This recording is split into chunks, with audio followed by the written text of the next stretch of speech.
Namaste. I am Sridhar Banigiri, welcoming you to my channel. Friends, today I am intending to share an important aspect in the process of self-discovery or self-knowledge. That which I want to share is about hate, about hatred, and how we develop hatred and how we can get out from hatred.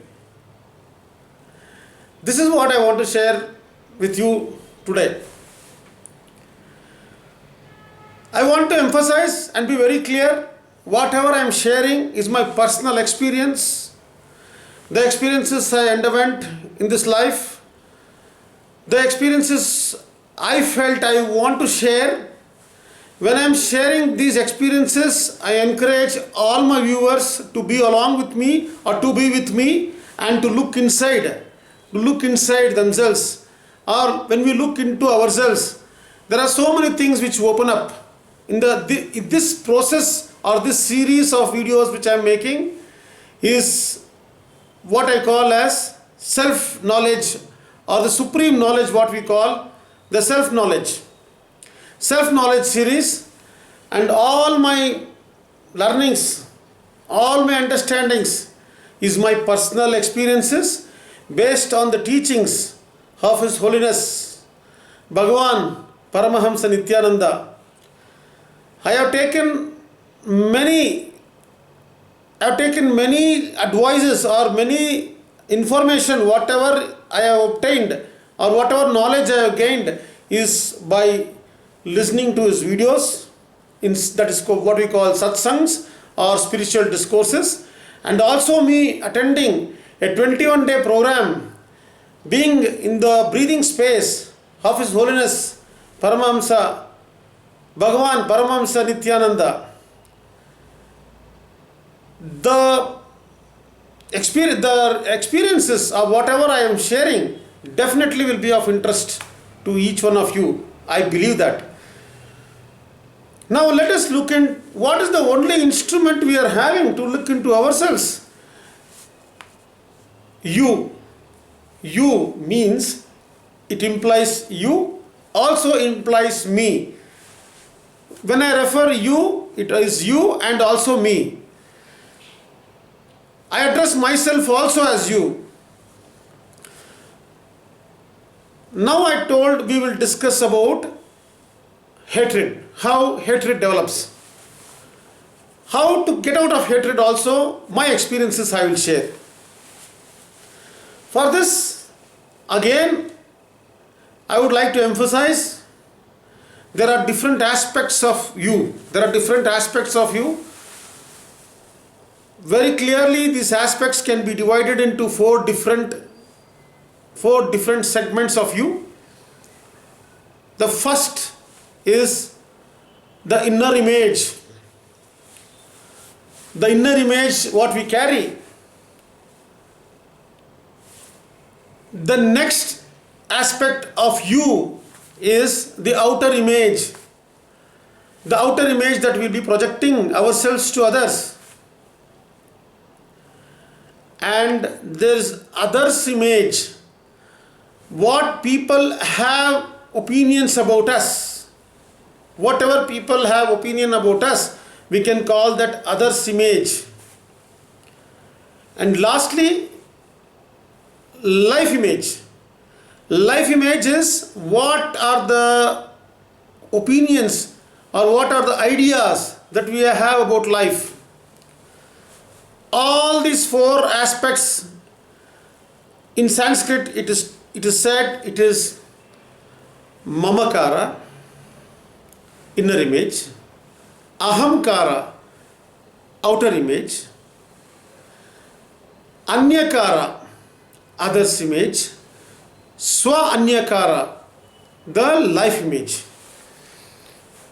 These aspects, why I am stressing on these aspects is, Whenever we are cognizing or whenever we have perception or whatever we see from the time when we wake up in the morning to the time when we close our eyes and sleep, go to sleep or deep sleep, not a sleep where there is dreams, I am telling deep sleep. Until then, we are always having perceptions. We are having perceptions of the things around us. Whatever we perceive, immediately that is going into our five senses. Once we see, the five senses recognizes whatever we are seeing, it internalizes and responds to life outside or responds to what we are seeing. All this process is simultaneous. It happens simultaneous. It is not having gaps. It is instantaneous. Instantaneous is what our response to life around us is. How we respond. For this, I would like to go a little more deeper to understand this aspect. Whenever we look at things, immediately there's perception happening. As soon as there is perception happening, there is internalization happening inside us. That internalization is based on the information or memories or what we call conditioning which is there inside us, or the memories, deep down memories. It identifies whatever we are perceiving and it responds. We respond like this to life. This process what we call as cognition. So when we see something, the perception happens. After the perception, there's internalization happening. After internalization, we respond. It varies. Our response may be varying from situation, circumstances, place to place. With this responses also, there are times where our response is very slow. For instance, when we recognize a thing which we are not constantly seeing or which is not constantly with the use, or it's very distance past, there is some information stored in us. For example, let's say a friend you are seeing after 15 years. Immediately we don't respond and see the person. It takes some time for us to internalize and relate our memory. After relating these memories, we match. Inside there's matching happening. Once there's matching of the memory and whatever we perceive happens, then we respond. We identify or we remember that person, whoever that person is. So there is a process involved. This process is what I call as cognition. Now, why I am emphasizing on this aspect is only when we understand that there is constantly perception and cognition happening inside us, that we can really use this to go inside us. In the beginning, I told that there are four aspects of you. The four aspects are the inner image, the outer image, others image, life image. These are the four aspects. These four aspects are surrounding us, and I can say easily that we are the center of these four aspects. We will be responding to life only in these four aspects. Whatever we have about inner image, about ourselves, the conditioning, and what we are projecting to others, the outer image, and how others, we are consciously aware of what others are thinking about us, that is others image, and how we respond to life. How we respond to life is life image. These four aspects is what everything revolves. Everything happens only in these four aspects. Now I told that we will go into hatred, the subject of hatred. How that self-hate happens in us. What are the problems one has if he has self-hatred? How to come out of this? The way I use the methods to come out of it. That's what I want to share. First and foremost, when we have an outer image about ourselves. I told you that is ahamkara. The outer image of ourselves. Best I will share an example. I will share something which has happened in my life so that you may relate it to it. It can be easy to understand. By my sharing, I think it will be easy to understand. First of all, basically, I was a sportsman. I played cricket until the university level. I was a very good athlete, and I had an athletic body in my college days. Whoever sees me, they used to see that I am having an athlete. I was a fast bowler in cricket. I was known for me bowling fastest bowler in cricket. That was how I carried myself. That was what I was. My passion was to play cricket, and while playing cricket, I used to bowl very fast. So I had body physique as a fast bowler. That was the image I had about myself. The image I had about myself was that I am a fast bowler. And if you have watched cricket, most of you all would have watched, how you will see how a fast bowler will be. Athletic body he will have. So I had that athletic body. That was the image I carried in my college days. Now once I finished my college, then once I started working, then I had to give up on sports. When I was in Bangalore, when I was in the professional way, I had to give up on sports. So when I stopped playing sports, I started putting on more weight. I started putting on weight because if you say simple reason, when I was a sportsman, my consumption of food was, my consumption of intake of my food was very strong, appetite was very strong.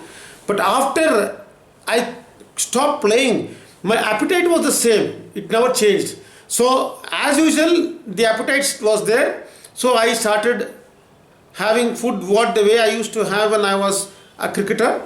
The same appetite I had, so I put on weight. This is one way I can tell how I put on weight.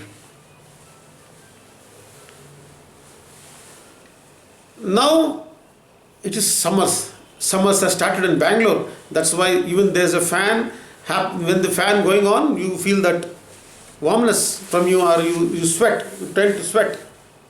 Okay, let me come back to the subject. The image I had, the outer image I had, was that I'm an athletic sports person.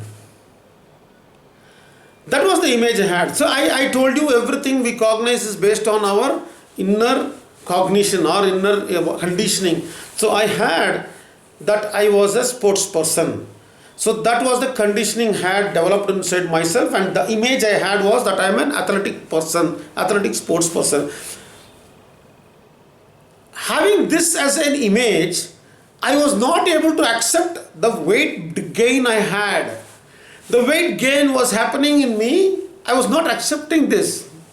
But weight is happening in me. That's the reality. That's the fact. I was putting on weight. So whenever I used to go to any function or sports, I used to avoid going to the sport. Going to gatherings, I used to avoid. The reason why, I will tell you, the reason why I used to avoid is I had put on more weight. So when I go to the gathering, they will question me why I put on weight, and I had no explanation to that. That is, I was having an outer image, others' image. I was giving value, or I was giving importance to others' image. The others' image which I am telling also is not over there. That is not their perception. It is my understanding about what they think about me. Friends, these are the incompletions which I had, and I should introduce now that these incompletions had started to come out of me only when I started doing the Inner Awakening program conducted by Bagwan Paramahamasa Nithyananda for a 21 days program. When I was attending this 21 days program only, I was able to understand myself, the inner awakening or the incompletions or completions which are there in me. That is how I understood. Now I have to be responsible to my viewers. I should mention what is completion or what is incompletion, I should mention it now. If you are feeling in the present circumstances powerless, that is because of the past information or past memories which are there in us. The past incompletions are sitting in the present, making us powerless. Simple as that.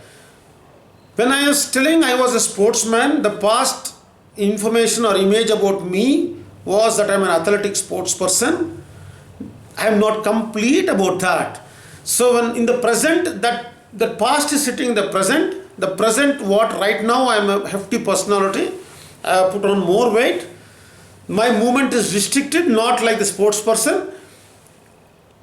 I am not able to accept what is right now, having that image which is there, my athletic image, personality, I am not able to accept with the present situation.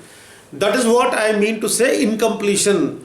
When there is incompletions, when you are not complete, when there is incompletions, you are powerless. So when you become complete, you become powerful. So now I have told you very clearly what is incompletion and completion. You can keep on applying this to all aspects of we can keep on applying this to all areas of our life, be it in relationship, be it in personality, be it anything, be it in profession, be it in wealth, everything we can summarize our life by being complete or being incomplete. So I just touched upon that factor of completion and incompletion. Further in my videos, definitely I will elaborate on those completions and incompletion. Right now I want to share how I was complete with my hatred which I developed, how I completed that hatred aspect which I want to share, how I was complete about that outer image. Now I told you there is an inner image and there is an outer image. Outer image is very simple. Outer image is how I project myself, how I project myself to others, what we call as ahamkara. See, inner image may be different. The inner image, the person who talks deep down inside me, when I am alone, that I am a good person, I am an empathic person, I am a kind person, I am a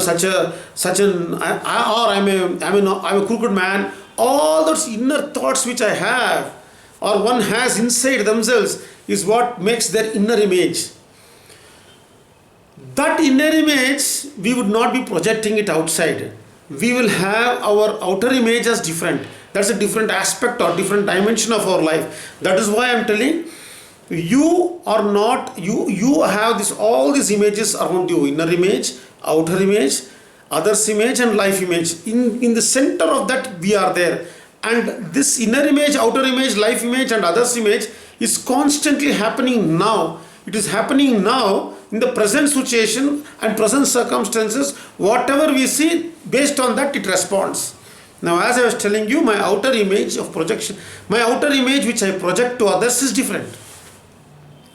This outer image which I project to others, that I am a athletic person, I am an athletic, I am a sportsman, I was a fast bowler. That's what I am trying to project. Friends, whatever I am sharing is only based on one aspect of how I understood hatred, how I touched upon hatred and how I came out of hatred. We can say it's body consciousness. That's what I am discussing now about my body. There are so many aspects of hatred. I am limiting this to my body now. So the outer image what I am projecting to myself is that I am a sports person.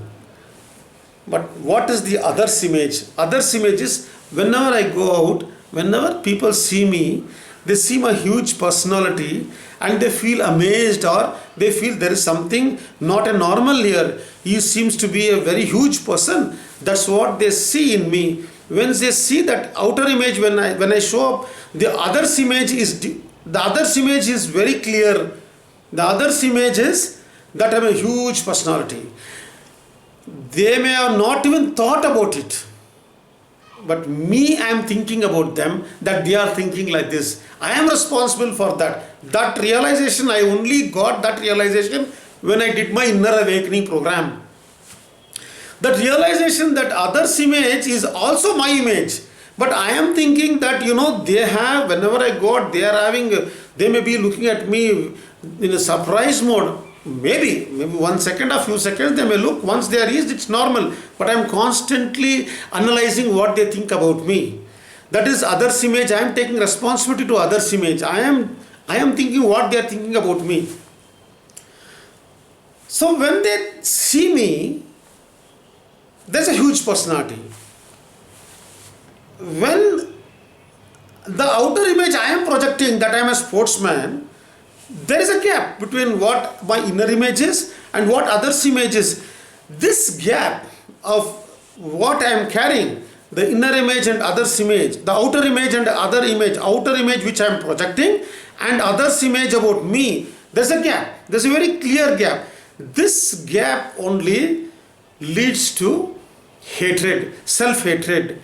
So I am not that what I am projecting, and what the reality is, others' image seeing me, there's a difference. This difference, constant difference in me, I am conscious about the difference, that starts developing hatred in me. I am not what the outer image I am projecting. I am not what others are looking at me. There's a gap. That gap, what I am actually projecting, outer image, that I am an athletic personality or a pathetic person, and how people look at me, that gap is what is called, develops to self-hatred. I am not able to live up to that expectation what others are having and what I myself have. I think I have touched upon this hatred. I just touched upon this hatred. Now, self-hatred. The self-hatred is like that. The self-hatred leads to a lot of things. This self-hatred which is carrying in me does not make me slim. It also puts on more weight. It also puts on more weight because I am not accepting what I am. This not only in terms of the body or the personality, it is in all aspects of our life, whatever the outer image we are projecting and others' image about us, the difference, constant difference, the difference which we assume, or the difference which we perceive, which is happening, develops that hatred in us. That is, for instance, let me give you another very simple example. A wife projects her love to her husband, or a husband projects his love to his wife. The husband projects his love to his wife. That is, he feels that he is great, he loves his wife, he is projecting. But wife will have other image about him, that my husband is not able to express his love to me. For instance, very simple, let me give you in a different meaning. I will give you an example. Husband will bring, he likes to gift his wife a gold chain. So he will bring a gold chain and give to his wife. All that the wife is expecting from the husband is one word, that I love you. That's what she may be expecting. This man, poor man, would have gone, his love is showing through a necklace, but wife is looking at the husband that he is not giving a kind word to me. All this complication arises in you. It is not happening over there. It all arises in you. This is what develops to self-hatred. Okay. Now, I think it may be a little bit complicated to explain about a relationship of husband and wife. This self-hatred is actually happening in us. When there is self-hatred happening in us, that shows up in the personality of us. It may show up in the physical elements or physical deficiency, or physical problems will start happening when we constantly develop this self-hatred. Self-hatred happening inside or happening outside is all based on this projection of outer image and others' image.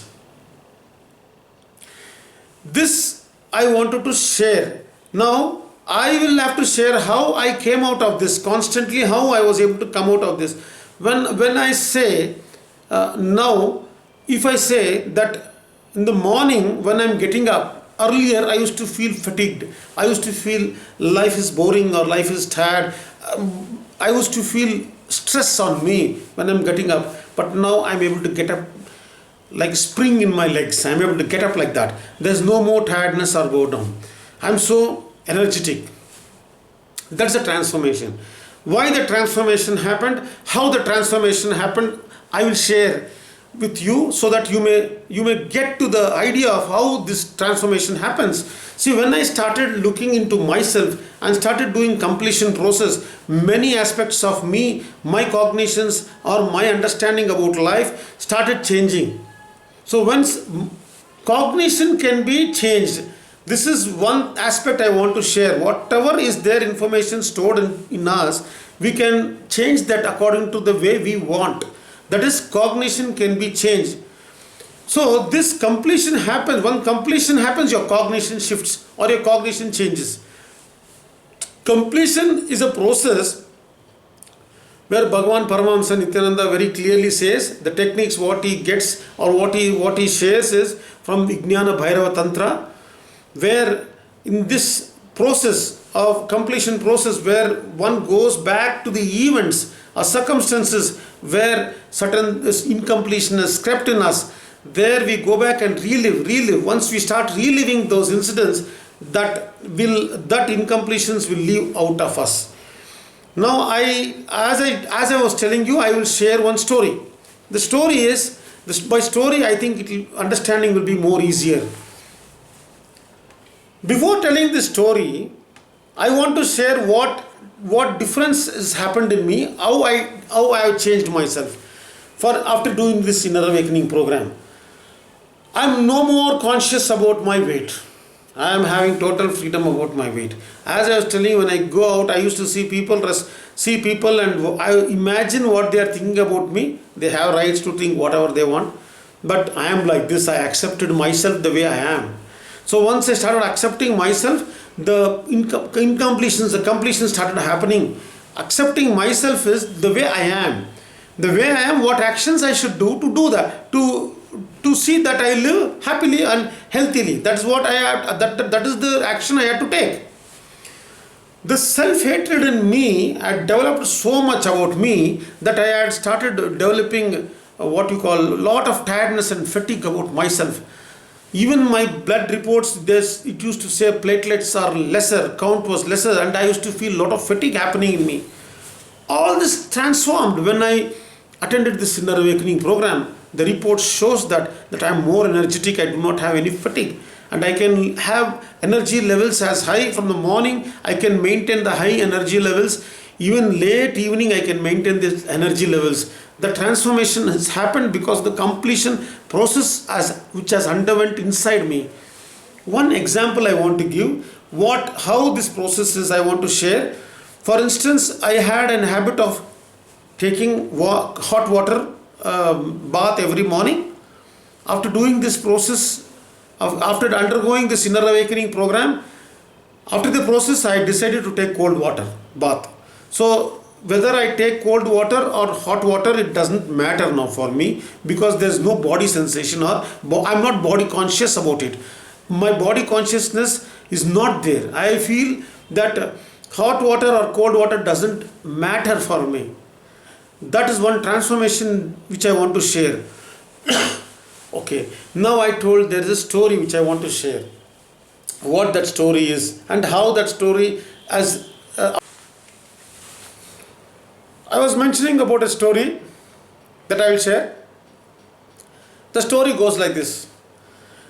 Long ago, in a village, there was a rich man, filthy rich man. He was a landlord. He had a son, an only son. He educated his son in such a way that he wanted his son to be a spiritual, in scriptures and all the things. He educated his son. But the son, otherwise, he was always behind sense objects and pleasure. He used to spend money like anything, and he was a spendthrift.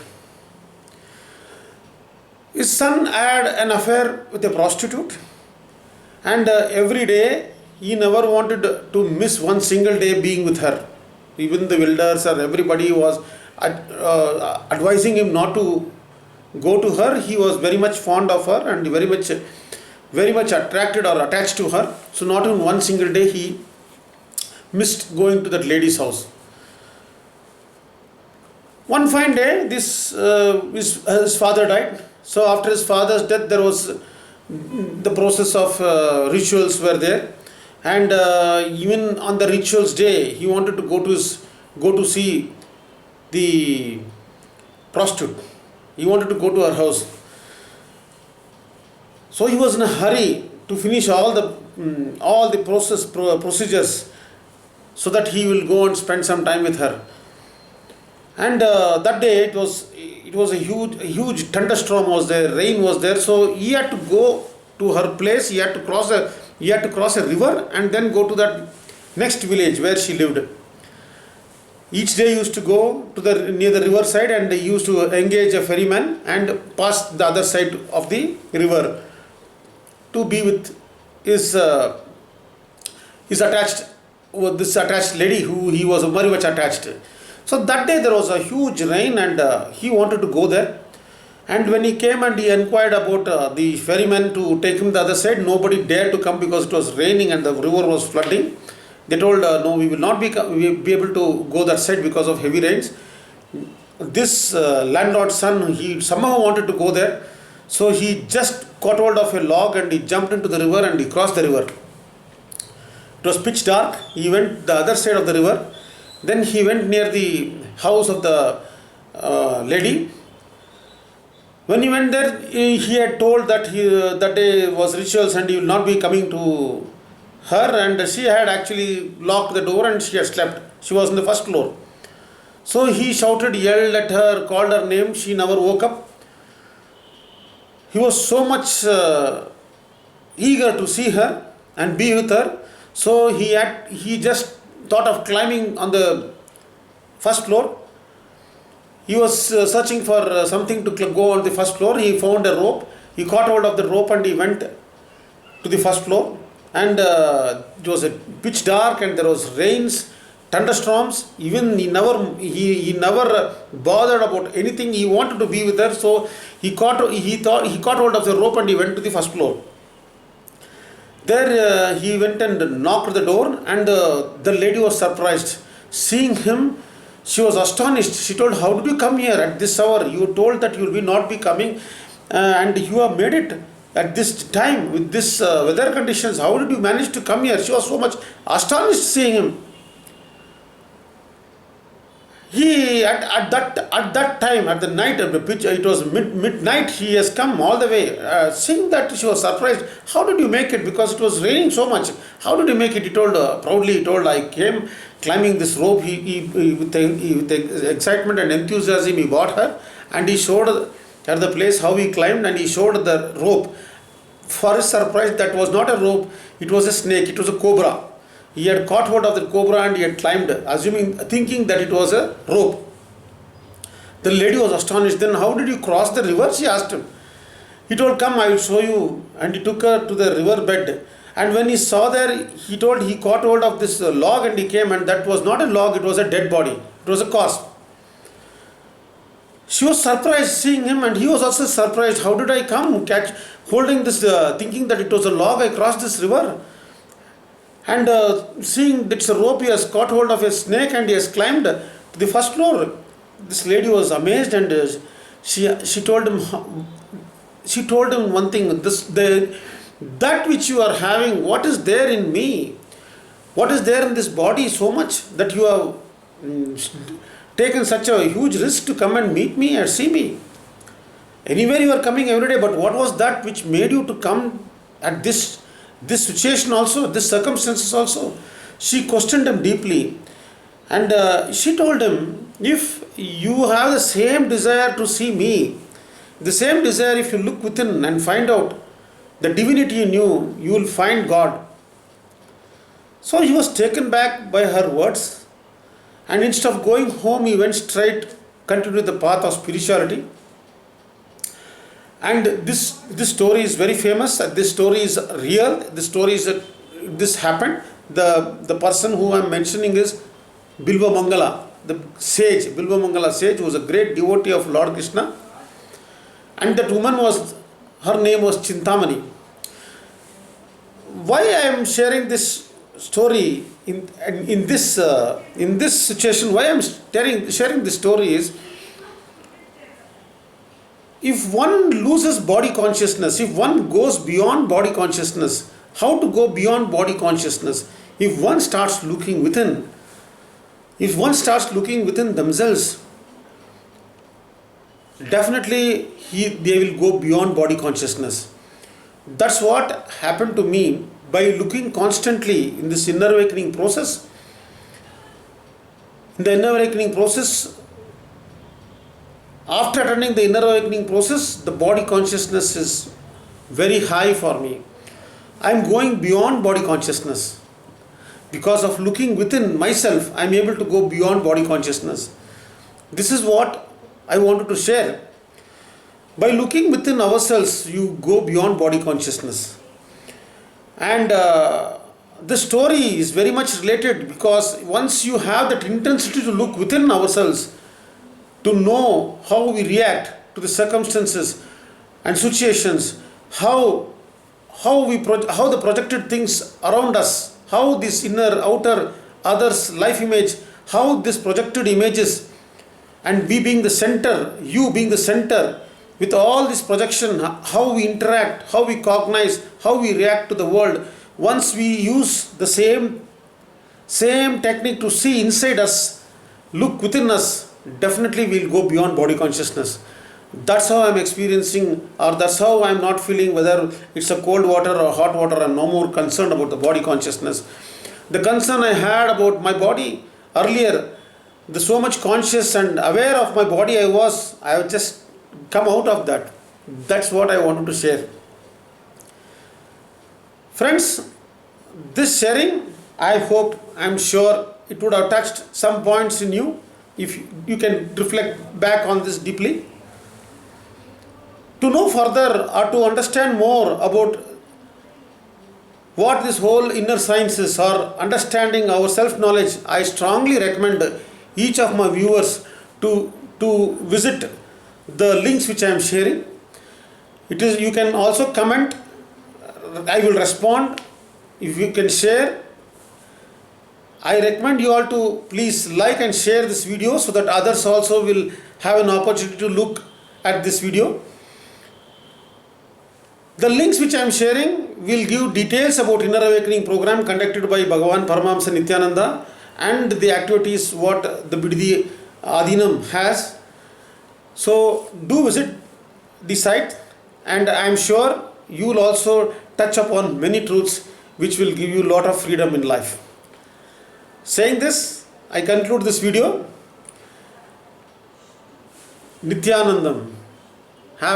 May you have all eternal bliss.